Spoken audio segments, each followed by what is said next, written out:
Irã promete que vai reconstruir o seu programa nuclear, mesmo à revelia dos Estados Unidos, colocando ainda algumas pré-condições para aceitar negociar algum tipo de pacificação com o governo Trump. Enquanto isso, os Estados Unidos alegam que China e Rússia estão desenvolvendo o seu programa nuclear e fazendo testes escondido da comunidade internacional e já anuncia o seu primeiro teste nuclear.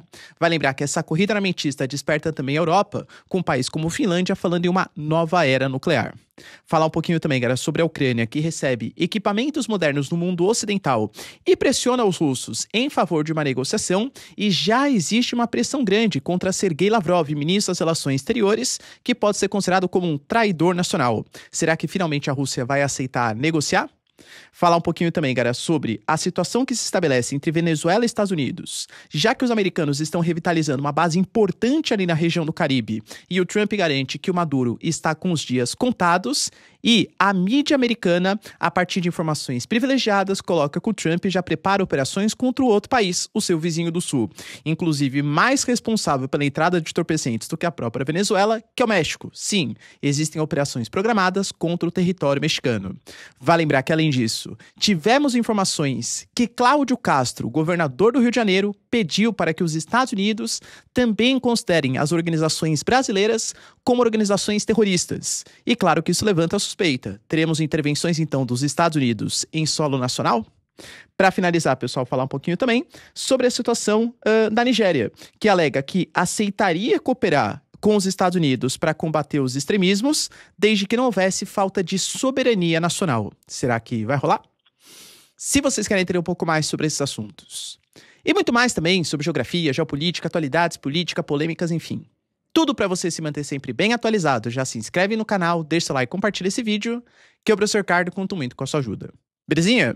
Pessoal, para quem não sabe, a Nomad, que é a maior e melhor conta internacional do Brasil, está oferecendo para você, nesse momento em que a gente está com o dólar a 5,35, cara, pega esse preço e compara com o passado recente, que chegou na casa de 6,30, é um dólar muito baixo, eu pelo menos considero, uma recomendação de investimento, né?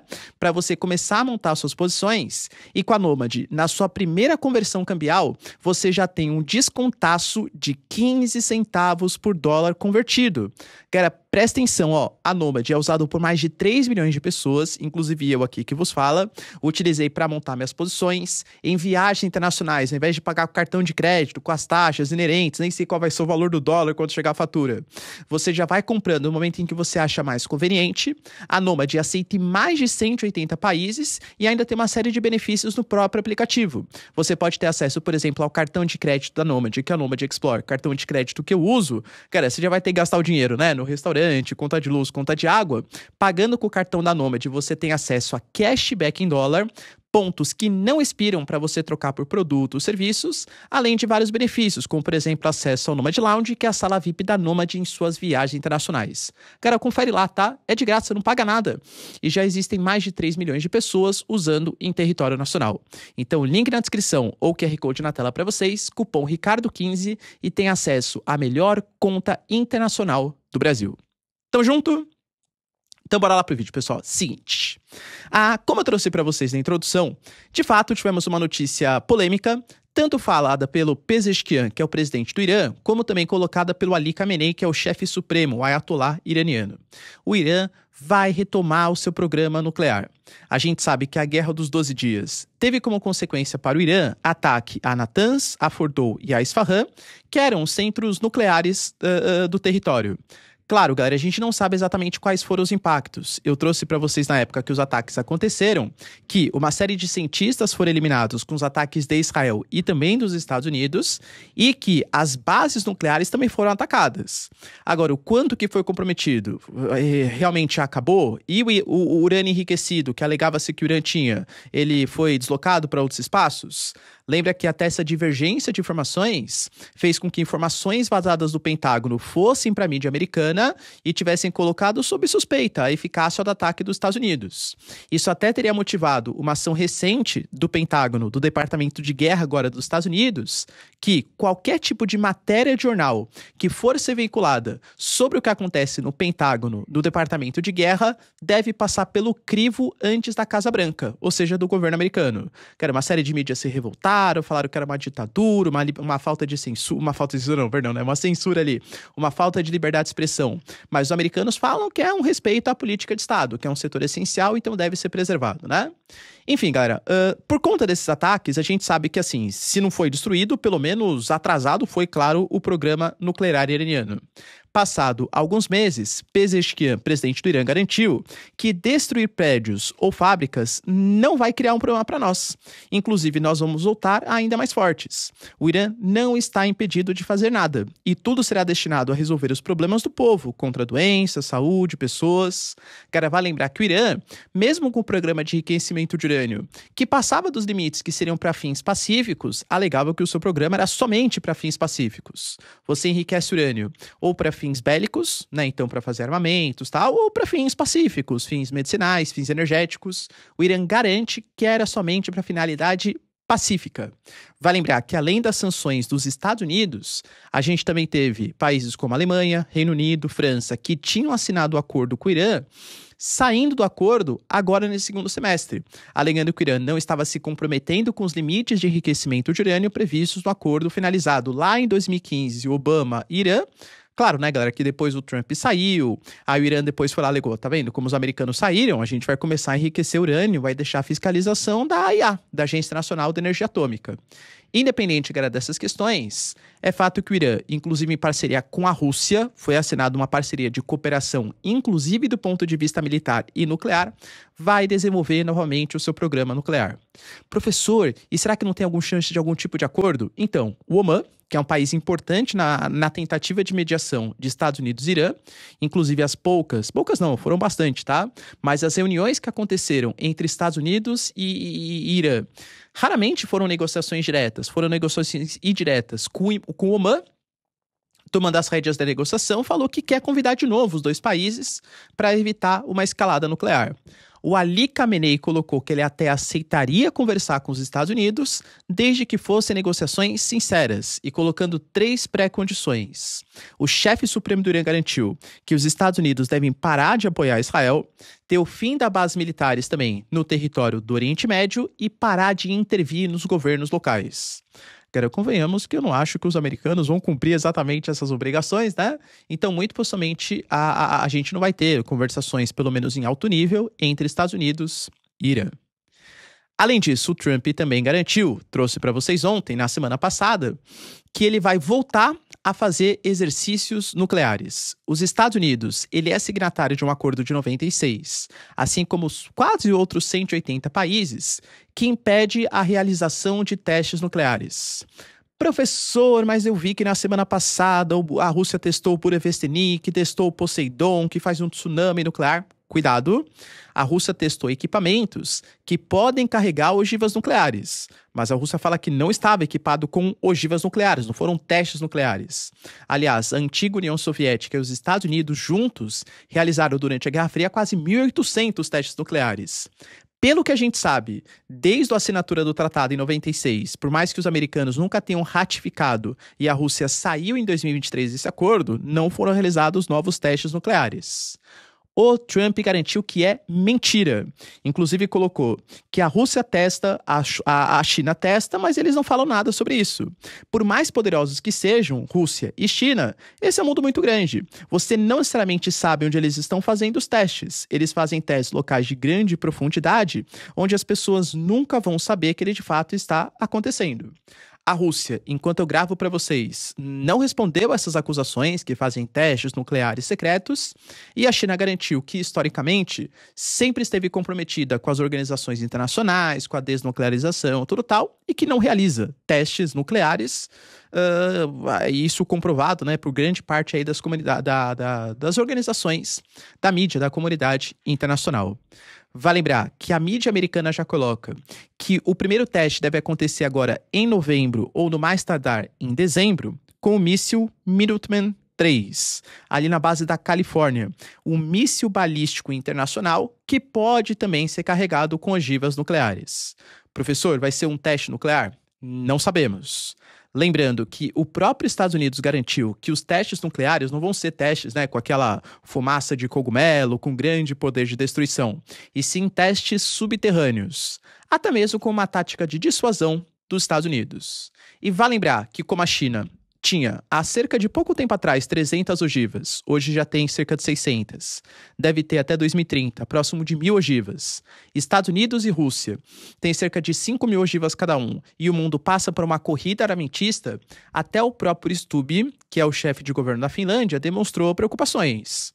Vale lembrar que a Finlândia está na fronteira ali com a Rússia, né? Tem problemas fronteiriços, é um país hoje que faz parte da OTAN, quebrou a sua neutralidade depois da guerra Rússia e Ucrânia e falou que o mundo está numa nova era nuclear e que a Europa vai ter que se preocupar em garantir um elemento de dissuasão conjunta ou algum tipo de guarda-chuva nuclear. Porque, vamos ser sinceros, hoje, a autonomia sobre armas nucleares da Europa Ocidental, você tem a França e o Reino Unido. Acabou, né? Ah, professor, mas a Alemanha tem, a Turquia tem, a Itália tem? Tem, mas são equipamentos americanos. Dependem, né, da autorização dos Estados Unidos para serem, não tem autonomia total. Então, talvez a Europa esteja disposta, vendo esse crescimento da corrida armamentista, inclusive nuclear global, a também se rearmar. Além disso, galera, tivemos também notícias importantes sobre a Ucrânia, que recebeu equipamentos importantes. Recebeu o sistema Patriot de defesa da Alemanha. Professor, eles são dos Estados Unidos. São mesmo, né? O Zelensky até deu uma cutucadinha, falou que a Alemanha atrasou, porque realmente, galera, tá com dificuldade de produção, faltam equipamentos, insumos, matéria-prima, e o mundo tá meio que conflituoso. Não dá pra Ucrânia pensar só nela nesse momento, mas finalmente foi recebido. Tivemos também, galera, a doação de mais Storm Shadow, que é equipamento, né, míssil dos britânicos, e que por mais que assim o sistema Patriot de defesa seja super importante e o Storm Shadow seja mais para ataque e tem um alcance limitado, é uma informação importante para a Ucrânia, que hoje está batalhando uma batalha super importante na região de Pokrovsk, a Rússia inclusive utilizando mísseis, utilizando drones, e que se de fato Pokrovsk cair, por ser uma cidade super importante na própria estratégia de defesa dos ucranianos, isso pode comprometer outras cidades, como Kramatorsk, Sloviansk, e o domínio completo de Donetsk, que talvez esteja o grande sonho do Putin. Ou seja, é importante defender essa região. E talvez um ataque, galera, muito importante que os Estados Unidos tenham conseguido colocar contra os russos e talvez obrigue a Rússia a negociar, são as sanções econômicas. Eu sei que publicamente o Putin fala que não tem problema, que a Rússia está acostumada, que ela sempre foi boicotada pelo Ocidente, mas as informações dão conta que a China já vem reduzindo as suas importações, isso porque as sanções nem entraram em vigor ainda. A Turquia também, a Reuters divulgou que está reduzindo as importações. Os turcos hoje, eles são os terceiros maiores compradores de combustíveis fósseis da Rússia, e a Índia, pelo menos de maneira oficial, ainda não reduziu. Mas a gente sabe que essas sanções, inclusive secundárias, podem pegar contra o território indiano. Quer sustentar uma máquina de guerra como a dos russos, sustentar todo esse exército, essa mobilização, altos gastos em um país que já está endividado, sem acesso à exportação dos combustíveis fósseis, claro que pode dificultar bastante a vida militar dos russos. Tivemos informações que a gente sabe, né, que ia acontecer uma reunião na Hungria, que ia tentar mediar a situação entre Estados Unidos e Rússia, inclusive com o Trump muito satisfeito, aparentemente, naquele momento um pouco mais pró-Rússia, e que de repente tivemos uma reunião entre Marco Rubio e Sergei Lavrov, que é o ministro das Relações Exteriores da Rússia, e que a partir daquela reunião meio que desandou a coisa. O Trump cancelou a reunião, não vai mais para a Hungria, falou que só aceita negociar quando o Putin abrir mão de algumas questões estratégicas, mas que a Rússia não parece disposta a negociar. Pois bem, galera, isso não foi muito bem visto, pelo menos é o que a mídia ocidental tá colocando pra gente. O Sergei Lavrov, que é apelidado de o homem do não pelo Ocidente, justamente por ter uma política um pouco mais ríspida, talvez tenha falado um não muito alto contra o Marco Rubio e tenha irritado os Estados Unidos. E com essa irritação, os americanos deixaram de negociar, aumentaram as sanções, aumentaram a pressão econômica contra a Rússia, que pode repercutir inclusive em outros países, e talvez tenha obrigado ou a Rússia a partir para cima, acelerar os ganhos e aí sim propor algum tipo de acordo de paz, ou ter que finalizar a guerra sem conseguir os seus objetivos, justamente por conta dessas pressões econômicas. De novo, estou trazendo para vocês a visão ocidental, porque a Rússia garante que está tudo bem, tanto no campo de batalha, como também na questão econômica. Além disso, galera, tivemos também notícias importantes e polêmicas, inclusive, também, sobre a revitalização da base naval de Roosevelt Roads, ali na região de Porto Rico, além de outros investimentos nas Ilhas Virgens. Bases militares americanas que foram utilizadas durante a Guerra Fria tinham sido abandonadas, por exemplo, a de Roosevelt Roads, há cerca de 20 anos e que agora estão sendo revitalizadas. Essas bases, elas ficam a cerca de 800 quilômetros do território da Venezuela, e em meio ao deslocamento do USS Gerald Ford, que está chegando em direção à região do Caribe, aos destroyers, aos bombardeiros B-52, aos 16 mil militares que estão ali posicionados, e há declarações enfáticas do Trump, colocando que os dias de Maduro, aparentemente sim, estão contados, é claro que levanta suspeitas. Ah, professor, mas ele falou, e falou mesmo, né? Na sexta-feira. Eu não vou invadir a Venezuela, não vou, né? Isso não tá sob cogitação. E aí, quando foi perguntado, ele falou assim: se eu fosse invadir, com certeza eu não ia falar. Ou seja, ele mesmo falou que não era para acreditar nas suas próprias declarações. Então, muito possivelmente, como eu falo para vocês, uma intervenção, ela está sendo pensada em um futuro próximo, e a vista ali, né, dos Night Stalkers, a questão da revitalização de bases militares, a pressão, a coordenação junto a Maria Corina Machado, é óbvio que dá algum tipo de indicativo que algum tipo de conflito pode acontecer em um futuro próximo. E além da questão da Venezuela, e lembrando, hein, a gente tem eleição decisiva no país vizinho ali, ó, a Colômbia. Hoje a Colômbia é comandada pelo Gustavo Petro, que a gente já discutiu aqui no vídeo. Sofreu sanções dos Estados Unidos, perdeu ali o visto. O Gustavo Petro é um ex-guerrilheiro do M19, ele faz parte de uma esquerda latino-americana. Eu não vou dizer exatamente que ele apoia o Nicolás Maduro, tá? Existem algumas divergências entre os dois. Mas, de fato, teve o restabelecimento das relações diplomáticas. O Gustavo Petro é contra a incursão dos Estados Unidos no território da Venezuela, é contra os ataques que os americanos estão fazendo na região do Caribe, alegando que são execuções extrajudiciais. A ONU também falou sobre o assunto, né? Então, Gustavo Petro é um cara que, assim, geopoliticamente é contrário a essa intervenção do Trump na América Latina. A grande opositora é uma política chamada de Vic Dávila. Ela deu um discurso forte, colocando que pessoas de bem, ela é de uma direita mais conservadora ali, né? Pessoas de bem, da direita, e lembrando que a direita colombiana sempre esteve no poder. O Gustavo Petro é uma exceção. A Colômbia talvez seja o principal aliado dos Estados Unidos na América do Sul, isso desde a Guerra Fria, quando os americanos fizeram planos econômicos, financiamentos para combate das Farc, da ELN, do M19 e de outras guerrilhas na América do Sul. Ela colocou que a Colômbia é feita por pessoas de bem, que são contra a atuação do narcotráfico e que sim, ela defende com todas as letras, pensando no bem do povo colombiano, porque uma Venezuela bem significa uma América Latina, uma América do Sul bem e a Colômbia também, que ela é a favor da intervenção do Trump na América do Sul. Querendo ou não, galera, talvez isso motive, né, algum tipo de aliança entre Trump, Estados Unidos e essa candidata e talvez possa corroborar ou colaborar para o aumento da sua popularidade. Enquanto isso, a NBC teve acesso a alguns documentos e também a fontes dentro do Pentágono, óbvio que não é confirmado, né, pelo próprio Pentágono, mas dando indicativo que além das operações que estão acontecendo na Venezuela, já existe um próximo destino, um próximo objetivo, chamado México. E eu trouxe para vocês isso, hein? Professor, não estou passando pano pro Nicolás Maduro, é um ditador, tudo que a gente já falou, tá? Quem é velho de guerra aqui do canal sabe o que eu tô falando. Mas, se você pensar que o objetivo dos Estados Unidos é evitar a entrada de entorpecentes no país, combater a Venezuela não é o principal objetivo. O Tren Aragua, por exemplo, o cartel Los Soles, não são dos principais exportadores para os Estados Unidos, né? O caminho, ele passa muito mais por Bolívia, por Peru, pelo Equador, pela própria Colômbia, passa pelo México, não exatamente pela Venezuela, ou até mesmo pelo Brasil. O Brasil, o principal mercado, é mais para o continente europeu, não exatamente para os Estados Unidos, né? Mas, enfim. E aí ele anunciou que, na verdade não anunciou, né, mas a mídia, a NBC, deu conta que já existem planos sendo desenvolvidos para uma operação terrestre no território do México. A NBC fala que a ideia inicial é contar com algum tipo de cooperação com a Cláudia Sheinbaum, A gente sabe que a Cláudia Sheinbaum, a atual presidente, ela até já anunciou planos de cooperação, mas muito respeitando a soberania mexicana. Então, os americanos, eles podem colaborar fiscalizando a fronteira, mandando recursos, desenvolvendo planos estratégicos, mas não exatamente com agentes da CIA no território, ou mesmo com algum tipo de operação terrestre.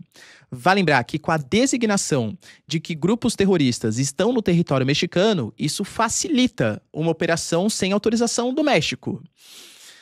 O México hoje conta com 6 cartéis que recebem essa designação por parte do Estado americano. Então, é óbvio que há preocupações. A própria mídia coloca que os documentos falam em ataques com drones contra laboratórios e líderes também de cartéis, só que alguns drones teriam que ser operados no território mexicano, não no território dos Estados Unidos. Fala ainda que quando foi perguntado, né, para a CIA e para agentes do Pentágono, os dois falaram que não vão se pronunciar sobre o assunto e que questões políticas competem à Casa Branca e não exatamente a essas organizações, mas que algum tipo de ação militar pode estar em um futuro próximo no território mexicano. Além disso, mais um país da América Latina, e aí que compete e interessa bastante a gente, que é o caso do Brasil. Esse ano, representantes dos Estados Unidos já tiveram se reunido com representantes do Estado brasileiro para definir organizações como o PC da capital e o comando daquela cor rubra, né? Ou seja, o comando avermelhado, vamos colocar assim, como organizações também do terrorismo, né? Enfim. Professor, foi aceito? O Brasil falou que não. Qual que seria a parte positiva da designação desses grupos como organizações que recebem essa denominação? Isso facilitaria, por exemplo, extradição, sanções, inclusive internacionais, contra esses grupos, algum tipo de cooperação com outros membros da comunidade internacional. Os Estados Unidos poderiam fazer ações conjuntas com o território brasileiro com uma autorização muito maior, e isso, claro, que é um ponto positivo para combater a atuação desses grupos no Brasil. Mas a alegação negativa é que se esses grupos assim forem designados e os Estados Unidos ou organizações internacionais alegarem que o Brasil está sendo leniente com esses grupos, isso poderia promover sanções não só contra as figuras, contra as lideranças, mas contra o próprio Brasil. Quer dizer então que o Brasil tem esses grupos, mas não combate eles como eu acho que deveria. Então a gente pode fazer sanções econômicas, a gente pode excluir de grupos internacionais, a gente pode, querendo ou não, ferir a soberania do país e fazer uma operação sem autorização do Estado brasileiro. Hoje, a gente tem o Cláudio Castro, que é o governador do Rio de Janeiro, segundo a Malu Gaspar, que é jornalista do Globo, mandando um documento chamado de Análise Estratégica, a inclusão do CV na lista de sanções e a designação dos Estados Unidos, pedindo por sanções econômicas e cooperação com o DEA, com o FBI e com outras organizações americanas. Claro que isso não deveria competir ao governador do estado e sim ao presidente da República. Mas, saindo um pouco até da parte geopolítica e entrando na parte política da coisa, a gente sabe que existe uma insegurança tão grande e essa operação no Rio de Janeiro escancarou tanto da questão da violência no Brasil que isso pode ser usado também para finalidades políticas. Querendo ou não, galera, a gente tem esse pedido, né, de ajuda. A gente viu que a população, em grande maioria, apoiou as operações que aconteceram. E esse pedido de ajuda, entre aspas, do Cláudio Castro aos Estados Unidos. E se o governo federal falar que não apoia? Então quer dizer que o governo federal está defendendo essas organizações? Claro que o governo federal vai alegar que não é que está defendendo essas organizações, mas alega que denominar essas organizações como terror, fere os princípios de soberania e autoridade nacional. Mas para conseguir explicar isso, ou até para justificar isso, cara, eu não tô, passando pano tal para ninguém, né? Será que não existe algum tipo de interesse por trás? Realmente algum tipo de coordenação com o governo federal, com essas organizações, por isso que não quer essa designação? Então pode ser até um movimento político para falar, e aí, vai, governo federal, agora se pronuncia, vai? Vocês vão ser favoráveis ou vão ser contra essa designação? E aí o governo federal vai ter uma luta dura. Se aprovar essa designação, quer dizer que pode abrir a soberania do país para algum tipo de ingerência de outros países, como os Estados Unidos, e se não apoiar, pode ser que seja visto pela população como um governo federal que colabora, ou que coaduna, ou que corrobora com a atuação desses grupos em território brasileiro. Posição, galera, complicada, hein? O que será que vai ser feito? Deixa aí nos comentários. E para finalizar, pessoal, trouxe para vocês todo o problema que vem acontecendo na Nigéria, com o governo americano, inclusive, ameaçando invadir o território da Nigéria pela briga religiosa que existe no país. Falei com muito mais detalhes no vídeo de ontem e de anteontem, mas hoje isso é verdade no continente africano como um todo. No caso da Nigéria, você pega a porção norte, de maioria islâmica, muito associada ao pastoreio e tal, e os cristãos mais na porção ao sul. Existe problemas, inclusive, econômicos, ligados também a disputas étnicas, a disputas políticas, a casos de corrupção. A Nigéria é um país que está no meio do Sahel, região que vem sofrendo com o avanço do deserto do Saara, processo de desertificação, colaborando para agravamento, inclusive, da crise econômica, e essa crise abriu espaço também para que radicalismos se instalassem. Grupos como o Boko Haram, como outros grupos extremistas, tal, atuam e o Trump alega que eles estão perseguindo os cristãos. O governo da Nigéria deixa bem claro que, na verdade, não é perseguição contra os cristãos, e sim contra todos aqueles que não querem seguir a Sharia, ou seja, as leis islâmicas. Então, eles também perseguem islâmicos moderados, cristãos e outras religiões. A Nigéria se pronunciou e alegou que, com a ameaça do Trump, com a possibilidade até de invasão militar contra a Nigéria, ele não se opõe a uma coordenação com os Estados Unidos, desde que seja uma coordenação e não algum tipo de ingerência estrangeira. A gente sabe que a Nigéria é o país que tem muito petróleo ali na região do Golfo da Guiné, e como eu já trouxe para vocês, em um continente com cada vez mais financiamento dos chineses e interferência política dos russos, em Mali, Burkina Faso, Níger, Sudão, dentre outros países, talvez os americanos estejam focando um pouco mais a sua atenção para essa região tão importante do território mundial. Beleza, pessoal? Deu para entender os principais acontecimentos? Se vocês curtiram o vídeo, então, já deixa o seu like, se inscreve no canal. Tamo junto, beijos, abraços e tchau, tchau.